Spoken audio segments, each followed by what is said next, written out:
Dopo il pellegrinaggio nei luoghi del martirio si conclude stanotte con il rientro a Cagliari la festa di Sant'Efisio. Ieri i momenti più intimi e suggestivi della processione sul mare di Nora. Il santo torna al mare. Ieri sera a Nora Sant'Efisio ha spalancato di nuovo le braccia al tramonto in uno dei momenti finali delle celebrazioni, nella parte forse più intima e toccante, quella del martirio Anno Domini 303. Ancora prima, all'uscita dalla chiesetta romanica, segnata nei volti delle persone c'è la devozione per il santo, quella devozione propria solo della religiosità più popolare. Cagliari e la Sardegna sciolgono oggi per la 354esima volta il loro voto al martire che, invocato 3 secoli e mezzo fa, scacciò la peste. Questa mattina all'alba, accompagnata dai goccius, i cori religiosi in sardo, la messa nella chiesa di San Giovanni Battista a Pula, poi il rientro sul Cocchio coi buoi che riporterà Sant'Efisio in nottata nella chiesetta di Stampace dopo aver toccato le tappe dell'andata a ritroso per oltre 30 chilometri. È presto per fare bilanci, ma per l'organizzazione anche quest'anno si può stimare in 100.000 la partecipazione di devoti, turisti e visitatori.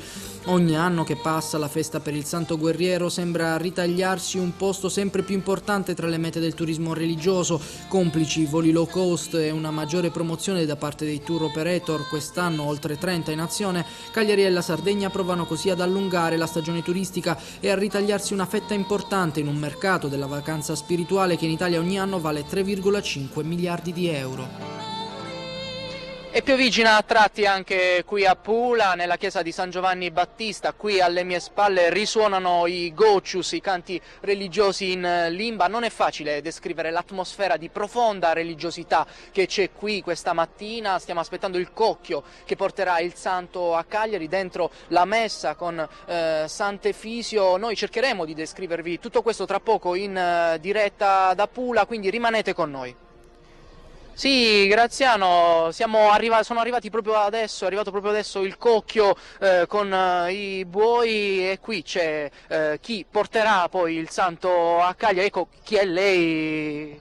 Io sono un componente della famiglia Zucca, che sono i carradori di Pula, che fanno la festa a Pula. Adesso arriviamo... Ha poi il compito di portarlo fino a Cagliari? No, fino a sul Rondò, che è l'uscita dei Pula, dove poi c'è il cambio di consegne con i carradori di Cagliari. Che poi porteranno fino a Cagliari. Fino a Cagliari, benissimo, l'organizzazione dettagliatissima. Intanto vedete in diretta la messa è finita, noi siamo con Ottavio Nieddu che è il direttore artistico della festa. Ultimi momenti di questa festa che non sono meno particolari, meno intensi dei primi.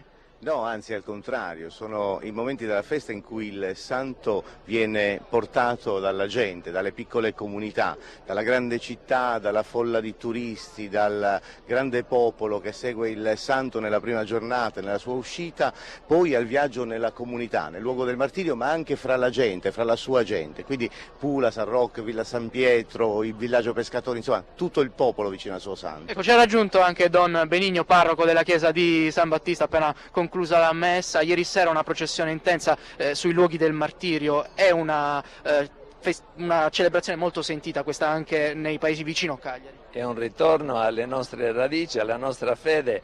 La terra sarda è intrisa del sangue dei martiri, hanno testimoniato dando la vita per gli altri e spingono anche ciascuno di noi ad amarci tra fratelli, a portare il bene nel mondo, nella nostra comunità e ovunque ci troviamo. Ecco, tra poco ci ricollegheremo anche con Don Benigno in diretta. Ancora una domanda a Ottavio Nieddu: com'è andata quest'anno l'organizzazione? Cosa è cambiato, cosa cambierà o cosa rimarrà uguale a se stesso l'anno prossimo? La macchina organizzativa è veramente imponente, sono numeri importanti perché coordinare 3.200 fedeli in processione con l'abbigliamento popolare delle varie comunità dell'isola, 350 cavalli, 23 tracas, è veramente impegnativo, però il nostro risultato lo stiamo ottenendo, cioè quello di conferire ai partecipanti trasferire questa mentalità di una partecipazione autentica, religiosa, in processione e non una sfilata. Adesso ti interrompo, tra poco ci ricolleghiamo, rimanete con noi, uscirà Sant'Efisio tra poco dalla chiesa, la linea allo studio.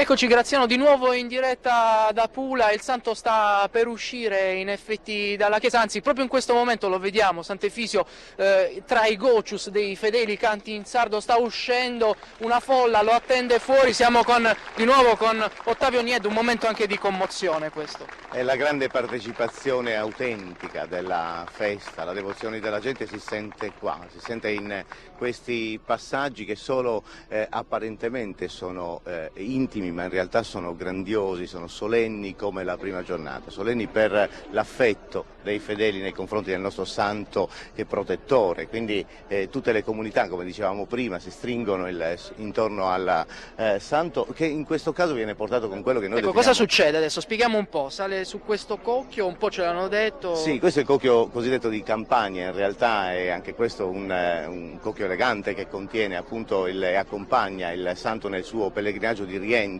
in città. Si fermerà così nelle comunità che lo hanno ospitato nel viaggio di andata verso il luogo del martirio per ritornare poi a Cagliari a tarda sera, quindi lo attenderanno anche in questo caso un bagno di folla formato intanto da tutta una serie di comunità dell'isola, i gruppi folcloristici. È un momento questo un po' più intimo rispetto alla festa del 1° maggio perché dopo magari le celebrazioni del martirio, quindi un momento un po' più intimo e toccante, diciamo. Sì, assolutamente sì, intimo. Qui si vede la gente, si vedono i veri devoti, i veri fedeli del santo che sono vicini a lui in tutti i momenti delle celebrazioni. Sono 4 giorni impegnativi, sono 4 giorni di vera preghiera e intorno al santo davvero si stringono quelle persone che a lui hanno chiesto evidentemente qualcosa per sciogliere il proprio voto. Questo succede da 3 secoli e mezzo, la Sardegna ha un legame davvero particolare con... Parliamo un attimo di numeri anche turistici, abbassiamo la voce perché è un momento in cui il santo viene posto sul cocchio. Numeri,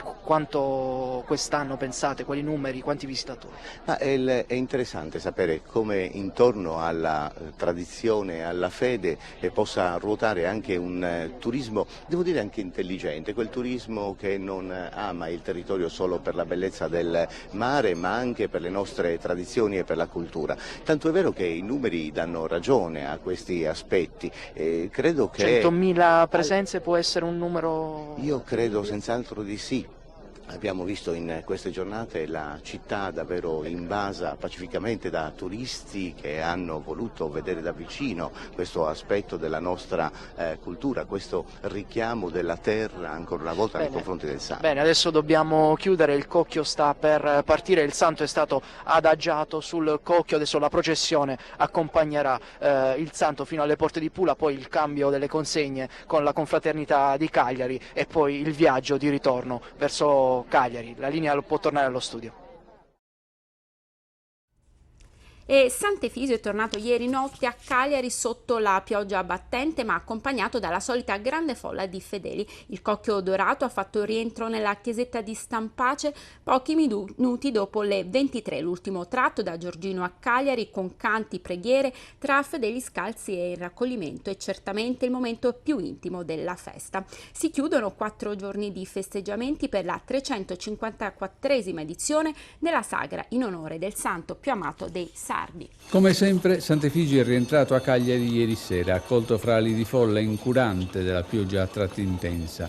È tornato ma infortunato perché la sua statua restaurata col cocchio meno di un mese fa è arrivata in città con un dito in meno, spezzato poche ore prima a San Rocco dove il santo era stato portato in chiesa e proprio mentre lo facevano uscire dal cocchio i buoi hanno scartato e hanno fatto sbattere l'anta aperta che ha spezzato l'indice destro della statua. Ma del resto anche in passato il santo era stato fatto sfilare senza un dito, lo stesso dito, per incidenti analoghi.